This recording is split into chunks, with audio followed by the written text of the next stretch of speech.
સંત તુકારામને ભજન કીર્તનનો શોખ, એ વ્યસન મુક્તિનું બહુ કામ કરે. અને જે માણસ વ્યસનને લઈને બોલતું હોય ને એ માણસને કોઈને જોવો ન ગમે. હા, એ હકીકત છે કે 5 વર્ષ 15 વર્ષ પછી આપણો ચહેરો આપણને જોવો ન ગમે.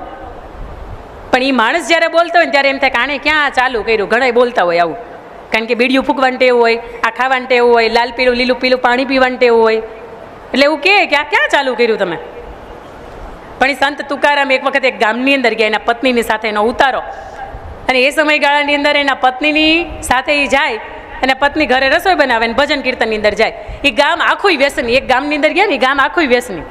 અને ગામની અંદર ગયા એટલે ભજન કીર્તન ચાલુ કર્યું, મંજીરા કરતાલ એનો ઓલો રામસાગર વગાડવંતર શરૂ કર્યું. ગામ આખું આવે નહીં, ઊભા થઈને વયું છે. ગામ આખાએ નક્કી કર્યું કે આ માણસ આપણી મહેફિલની અંદર ભંગ પાડે છે. આપણે ગાંજો ફૂંકતા હોઈએ, આપણે બીડીયું પીતા હોઈએ, આપણે પાન મસાલા માવા ખાતા હોઈએ, માંડ 2 કલાક ભેગા થયા હોય અને આપણે આ ભંગની અંદર ભંગ પાડે છે. આ માણસનું આપણે જાહેરમાં અપમાન કરીએ ને તો એ માણસ આપણી મહેફિલમાં આવતો બંધ થઈ જાય. અને કોઈ પણ માણસ છે એનું અપમાન થાય ને એટલે બીજી વખત ત્યાં જાય નહીં. સંત તુકારામનું અપમાન કરવા માટે તુકારામને બોલાવ્યા, ગામના પાદરની અંદર બોલાવ્યા. અને ગામના પાદરની અંદર બોલાવ્યા પછી સંત તુકારામનો ટકો કર્યો, એના માથાની અંદર ચૂનો ચોપડ્યો, એના ઊંધા ગધેડા ઉપર બેસાડ્યા અને ગળાની અંદર તુરિયા ને ટમેટા ને રીંગણા ને બટેકાની માળા પહેરાવી અને આખા ગામની અંદર ફેરવા. આખા ગામની અંદર ફેરવા ને એના સમાચાર એના પત્નીને મળ્યા. એટલે એના પત્નીએ તરત એવું કીધું કે જિંદગીમાં આવું અપમાન થાય ને તો ગામ તો હું આ સંસાર છોડીને વયું જવાય. આવું અપમાન થોડું સહન કરાય. હાંજે આવવા દો એને. આવે ને એટલે વાત કરું કે આપણે આત્મહત્યા કરી લઈ, પણ હવે આપણે મોઢું બતાવવા જેવું કાંઈ નથી રહ્યું. સમજો, કોઈ અપમાન કરે ને ત્યારે જિંદગી કેવી રીતે મોતથી જીવવાની છે. તુકારામ પાછા આવ્યા. તુકારામને પૂછ્યું કે તમારું આવું અપમાન તમારથી સહન થયું? તો કે વાલી બેસ, શાંતિથી બેસ. બેસાડ્યા કે અપમાન જેવું તને ક્યાં લાગે છે? તો કે તમારા ટકો કરી નાખ્યો ભર બજારની અંદર, તમને અપમાન જેવું ન લાગ્યું? તો કે વાલી હમ જ આપણી પાસે ક્યાં એટલા પૈસા છે, 6 મહિનાથી વાળ કપાવ્યા નહોતા અને 6 મહિના હવે વાળ કપાવશું નહીં, શાંતિ થઈ ગઈ, પણ ક્યાં અપમાન જેવું લાગ્યું? એના પત્નીએ કીધું તમને માથામાં ચૂનો ચોપડ્યો તોય તમને અપમાન જેવું ન લાગ્યું? માથામાં જૂ થઈ ગઈ હતી, નીકળતી નહોતી, કેટલાય શેમ્પુ વાપરીએ તોય નથી નીકળતી, અને જેમ ત્યારે નીકળતી નહોતી, તો ચૂનો ચોપડ્યો તો જૂ ગઈ, એમાં ક્યાં અપમાન જેવું લાગ્યું? એના પત્નીએ ત્રીજો સવાલ પૂછ્યો, તમને ઊંધા ગધેડા ઉપર બેહાડે આખા ગામમાં ફેરવા તોય તમને અપમાન જેવું ન લાગ્યું? આપણા લગ્ન થયા નહીં કે તે દિવસે વેત નહોતો, ફૂલેકો કાઢીએ, આખા ગામની અંદર એને ફૂલેકો કાઢ્યો, એમાં હું ફેર પડ્યો? અને પત્નીનો ચોથો સવાલ કે તમારા ગળાની અંદર આ રીંગણા બટેકા ટમેટાની બધાની માળા પહેરાવી તોય તમને અપમાન જેવું ન લાગ્યું? તુકારામે બહુ મજાની વાત કીધી કે વાલી આપણા ગામની અંદર આવ્યા ને, આપણે કીર્તનના માણસો છીએ અને ગામ સત્સંગનું વિરુદ્ધનું માણસ છે, આપણને કોઈ ઉધાર છાશે દેતું નહોતું, ઉધાર કોઈ દળી નહોતું દેતું, અને એણે આપણા 4-5 દિવસના શાકની વ્યવસ્થા કરી છે. આનાથી વિશેષ તમને જિંદગીમાં મળે હું? સ્વભાવ સાહેબ, જેથી આપણે અહો થઈ જાય, આ મોહથી મુક્ત થઈ જવાય ને જે દિવસે, તે દિવસે આ દુનિયાના કોઈ પણ શબ્દોની અસર ન થાય. પ્રમુખ સ્વામી મહારાજ બહુ સરસ મજાની વાત કહેતા કે આપણને કોઈક એમ કે હાલો ગધેડા જેવો છે, તેથી વિચારવાનું કેટલા બધા ધોળા છે, એક પૂંછડું લટકે છે, 2 લાંબા લાંબા કાન છે, 2 હાથ 2 પાછળ પગ છે. અરે કાંઈ નથી, એને બોલવાનું કામ છે, એ બોલશે. આપણે સ્વીકારી લઈએ છીએ ને એટલે તકલીફ થાય છે. એ ગધેડા જેવો કે, એ ઊંટ જેવો કે, એ હળાયા જેવો કે, એ ઢોર જેવો કે, એ ગમે એની જેવો કે, પણ આપણને ખબર છે આપણી કિંમત કેટલામાં છે. એમ સમજવાની વાત છે, સ્વીકારવાની વાત છે, અને હૃદયથી થોડાક મગજથી આ સુધરવાની વાત છે. અને એના પછીની મારે આપને વાત કેવી છે કે આખી જિંદગીની અંદર આપણે આપણા માટે જીવા હોય તો હાથ ઊંચો કરજો ને, પોતાના માટે તમે જીવા હોય ને તો હાથ ઊંચો કરજો. બહુ ઓછા હાથ અહીંયા ઊંચા થાય છે કાકા કે પોતાના માટે જીવા હોય, કારણ કે આખી જિંદગી ઘસાઈ ગઈ ને તો એ પરિવારને હાચવતા, છોકરાઓને મોટા કરતાં, પત્નીના શોખ પૂરા કરતાં, મા બાપના મેડિકલના બિલ ભરતા, બહેનોના મામેરા કરતાં, પ્રસંગ ઉકેલતા આ ચહેરા ઉપર કરચલી ક્યારે વળી ગઈ, આ ચહેરા ઉપર ઝાંખપ ક્યારે થઈ ગઈ, માથાની અંદર ધોળા ક્યારે આવી ગયા, આંખોની અંદર મોતિયા ક્યારે આવી ગયા, અને ગોઠણ ક્યારે રિપ્લેસમેન્ટ કરવા પડ્યા ની ખબર ન પડી. કારણ કે આખી જિંદગી આપણે પોતાનાઓની માટે જીવ્યા છીએ, પોતાના માટે જીવતા ભૂલી ગયા. અને અહીંયા તમે આવ્યા, આ નરેશભાઈ જેવા નરેશભાઈને કેવડું મોટું કામની જવાબદારી, છતાંય જો એ માણસને તારીખ ને વાર ને તિથિને કાંઈ યાદ નથી રહેતું. નરેશભાઈ બરોબર છે ને, આ તારીખ આપણે ભૂલી જાય તો એનાથી વિશેષ તો આપણે કેટલું મૂકી શકીએ. આજ સુધી જો આપણે જીવા હોય ને તો આપણા પરિવાર માટે, પોતાના માટે, બાળકો માટે, સંતાનોને મોટા કરવા માટે, એના માટે જીવા.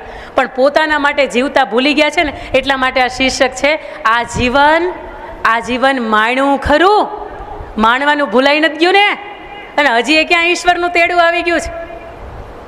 બેઠા બેઠા એટેક આવી જાય બહુ સારી વાત છે કે ઈશ્વરના ધામની અંદર જાય છે, પણ હજી એ બાકી છે. 1 વર્ષ, 2 વર્ષ, 5 વર્ષ ને આ બધા બોનસના વર્ષ છે હવે આપણને મળે. જિંદગીની અંદર ઘણા બધા એવા વ્યક્તિઓ હતા કે જેને આપણે થેન્ક યુ નથી કીધું. જિંદગી અંદર એવા બધા વ્યક્તિઓ હતા જેને આપણે સોરી નથી કીધું, આપણને ખબર હતી છતાંય નથી કીધું. આજે કાકાએ બહુ મજાની આ 2 વાત ઉપર ભાર મૂક્યો છે. આવો આજે આંખો બંધ કરીએ. આપ સૌને વિનંતી કે આપની આંખો બંધ કરશો. આંખો બંધ કરશો ને એટલે એક ચહેરો રમતો દેખાશે, અને જો પુરુષ હશે ને તો પત્નીનો ચહેરો દેખાશે, અને જો બા હશે ને તો એના પતિનો ચહેરો દેખાશે. આંખો બંધ કરજો દરેકની. એ ચહેરો દેખાય ને તો સૌથી પહેલું થેન્ક યુ તમારે એને કહેવાનું હતું, કારણ કે 20-22 વર્ષની અંદર તમે જેટલા નહોતા સુધરા ને એટલા આખી જિંદગીમાં એના આવ્યા પછી તમે સુધરા છો. સૌથી પહેલું થેન્ક યુ તો કે મારા જીવન સાથીને, કે તમે હાથ પકડો, ધર્મ અર્થ કામ ને મોક્ષના 4 ફેરા ફર્યા ને એ પછી મેં મારી જિંદગીની ઘણું બધું હાસિલ કર્યું છે, અને એના બધાના માટે આભારી તું છો. કારણ કે મારા ઇસ્ત્રી કરેલા કપડાં હું પહેરીને મિટિંગમાં જઈ શક્યો છે ને એનું પાછળનું કારણ તું છો. Thank you. મારા જીવનમાં આવ્યા પછી આટલી બધી પ્રગતિ મેળવી છે મેં, આટલું બધું મેં સુંદર કામ કર્યું છે, એના માટે બહુ બધું તને થેન્ક યુ. કારણ કે તું છો ને એટલા માટે મને દુનિયામાં કોઈનો થાક નથી, તું છો ને એટલા માટે મને દુનિયાનો કોઈનો ડર નથી, અને તું છો ને એટલા માટે કદાચ હું ગમે એવા શિખરે પહોંચી જઈશ ને તોય મને બીક નથી કે એનાથી પડી જઈશ. બીજો આભાર માની આવો ઈશ્વરનો કે શ્રેષ્ઠ સંતાનો આપ્યા. સંતાનોએ સારી કંપનીની અંદર ધંધાના માર્ગે વાળ્યા, નિર્વ્યસની રાખ્યા.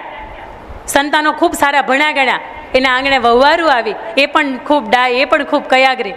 અને ઈશ્વર તારો ખૂબ ખૂબ આભાર કે જિંદગીની અંદર કેટલાય વર્ષોની ઝંખના હતી કે હરિદ્વારના આંગણે મારે આવવું છે, અને કાકાના ને એના પરિવારના માધ્યમથી આ તીર્થયાત્રા મારા જિંદગીની અંદર થઈ શકી. એટલે ઈશ્વર તારો ખૂબ ખૂબ આભાર. અને એના પછી સમાજનો કે પરિવારનો આભાર માનીએ કે પરિવારની અંદર હું મોટો ભાઈ, નાનો ભાઈ, વચલો ભાઈ કે સૌથી નાનો ભાઈ, હું જ્યારે પ્રવાસમાં હતો, જ્યારે મારા કામની અંદર વ્યસ્ત હતો, ત્યારે મારા પરિવારે આ બધી જ જવાબદારી મારી ગેરહાજરીની અંદર ઉઠાવી લીધી હતી. એટલા માટે ઈશ્વર તારો પણ આભાર, જે જીવનસાથી તારો પણ આભાર, અને મારા પરિવાર અને મારા ભાઈઓ આપનો પણ આભાર, આ સમાજનો પણ આભાર કે જ્યારે મને પડવા દેવા જેવો સમય આવ્યો ત્યારે મને પડવા નથી દીધો. એક આપણા જિંદગી અંદર આભાર માન્યા. અને બીજી સોરી કેવું છે, સે ટુ સોરી. કારણ વગરનો તારી ઉપર ખૂબ ગુસ્સે કર્યો છે. મારી પત્નીનું નામ અહીંયા પહેલાં આવશે, પતિનું નામ પહેલાં આવશે. વાત બીજાની હતી, ગુસ્સો બીજાનો હતો, કારણ બીજું હતું, છતાંય તું મારું પોતાનું પાત્ર હતું ને એટલે તારી ઉપર ઘણી વખત ગુસ્સે થઈ જવાયું છે, કારણ વગરનો ગુસ્સે થઈ જવાયું છે. બીજી વાત, કોની ઉપર ગુસ્સો કર્યો તો કે પરિવાર ઉપર, કારણ વગરનો બાળકો ઉપર, બાળકોને કારણ વગરના માર્યા છે. આજે એના માટે સોરી. ઈશ્વરે જે લક્ષ્મી આપને આંગણે આવી છે 20-22 વર્ષની અંદર, એ લક્ષ્મી બીજા આંગણે વહી જવાની હતી, છતાં એ દીકરી ઉપર હાથ ઉપડ્યો હોય તો સોરી. એ દીકરા ઉપર કદાચ હાથ ઉપડ્યો હોય એને સુધારવા માટે, હા, છતાંય સોરી. અને એનાથી ત્રીજું મારે તમને કહેવું છે કે ઈશ્વર તારા કેમેરા સતત ચાલુ હતા, છતાંય તને ઉલ્લુ બનાવવાના કામ મેં મારા જિંદગીની અંદર કર્યા છે. તને બનાવ્યો અને તને બનાવવાનું કામ કર્યું છે મેં. એટલે ઈશ્વર તને સોરી કહેવું છે અને તને થેન્ક યુ એ કહેવું છે. આંખો ખોલજો ને. ઘણા બધા ઋણમાંથી મુક્ત થઈ જવાય. આ ભગવાનને, પરિવારને, તમારા પોતાના ગમતા પાત્રને સોરીને થેન્ક યુ કહેવાય છે ને એટલે. અને બીજું મારે તમને કહેવું છે કે બાળકોને ઉછેરવામાં આ જિંદગી માણતા ભૂલી ગયા છીએ. અને હમણાં બીજી સૌજી કાકાએ આ વાત ઉપર આજે ઘટના એ કીધી હતી કે જ્યારે તમારા બાળકો મોટા થઈ જાય અને કદાચ કોઈ એવી વાત આવે કે એની અંદર એના માતૃશ્રી એવું કે મને ઇન્વોલ્વ કરો ને, એટલે તરત એવું કે તને ખબર નથી પડતી, તું અભણ છો ને, તું ક્યાં ભણેલી છો. અને ત્યારે આપણા પતિ તરીકે આપણે એની ઉપર તાળુકીએ, તું વાતના ડબડબ કર્યા કરે, તને કાંઈ ખબર નથી પડતી. કે દરિયા પર હેત ધુલારી અને કાળ ખીજવે ત્યારે કાળથી ખારી, આ હિંમત તું કદી અને હારી, નમીએ તુજને ઓ હિંદની નારી, નમીએ તુજને ઓ હિંદની નારી. આ તમારું સમર્પણ હતું. તમે ભણ્યા નહોતા ને એટલા માટે હું આજ ભણી શક્યા. અમારી આજ પેઢી જો ગર્વ કરી શકતી હોય ને તો એટલા માટે ગર્વ કરી શકે કે અમારા મા અને અમારા બાપ બેય ભણતા. એ અભણ હતા ને એટલા માટે એની પોતાની ગણતરી ન આવડી. એ જો ભણેલી હોત ને તો ખભે પર્સ નાખીને અવળી હાડી પહેરીને ઊંચી હિલના સેન્ડલ પહેરીને એને કોર્પોરેટ ફિલ્ડની અંદર નોકરી કરતા જવા માટે આવડતું હતું. પણ છતાં એ અભણ રહી ને, એ તમારી માટે ઘરે રહી, એની અંદર કળા કૌશલ્ય એને આવડત હતા, છતાં એ તમારા માટે ઘરે રહીને ત્યારે તમને મને 15 શ્લોક આવડે છે, તમને મને 5 પ્રાર્થનાઓ આવડતી હોય, તમને મને માળા કેવી રીતે કરાય, ભલા માણસ આ બધું આવડતું હોય ને તો એનું કારણ એ છે કે આપણા મા બાપ ભણતા. એટલે અત્યારે આ તમારી ઝાંખો થઈ ગયેલો ચહેરો, આ હાથ ઉપર કરચલી જે પડી ગઈ છે, તમે એવું નહીં માનતા કે અમે મૂલ્યવાન નથી, તમે બહુ કિંમતી છો. આ 5 રૂપિયાનું કદાચ 2 રૂપિયાનો આ કાગળ હોય ને, કાગળ એની અંદર કરચલી વળી જાય ને તો આની કિંમત ન રહે, સમજજો. પણ આની જગ્યાએ આ કાગળની અંદર 500 રૂપિયાની નોટ હોય, એને તમે ગમે એટલી કડચલી વાળો, ગમે એટલી તમે ડૂચો કરી દો, છતાં એની કિંમત છે ને અંદર ફેર ન પડે. તમે આટલા મૂલ્યવાન છો અને આટલા કિંમતી છો અમારા માટે. એટલે ફરીથી આપ સૌના દીકરાના વતી પણ આપને મારે એ કહેવું છે કે તમે બેઠા છો ને એટલા માટે અમને અંદરથી સંતોષ છે. કારણ કે અમને ચૈતર મહિનાનો તાપ એટલા માટે નથી લાગતો કે માથે બાપનો હાથ છે, માથા ઉપર હાથ ફેરવવા વાળી છે, એટલે આ માથું દુખતું નથી. અને આજ સુધીનો નિયમ છે કે ગમે એટલો દુનિયાનો થાક હોય, ગમે એટલું લાખો કરોડોનું દેવત થઈ ગયું હોય, કરજ થઈ ગયું હોય, છતાં એ માના ખોળાની અંદર અમે માથું મૂકીને સૂતા છીએ ને તો એ ટાઢક અમને હિમાલય કરતાં ને કદાચ ગંગા કરતાં એ ટાઢક અમને એની અંદર લાગી છે. અને આ વાતનો અનુભવ તમે મેં મારી જિંદગીમાં બેયમાં કર્યો છે.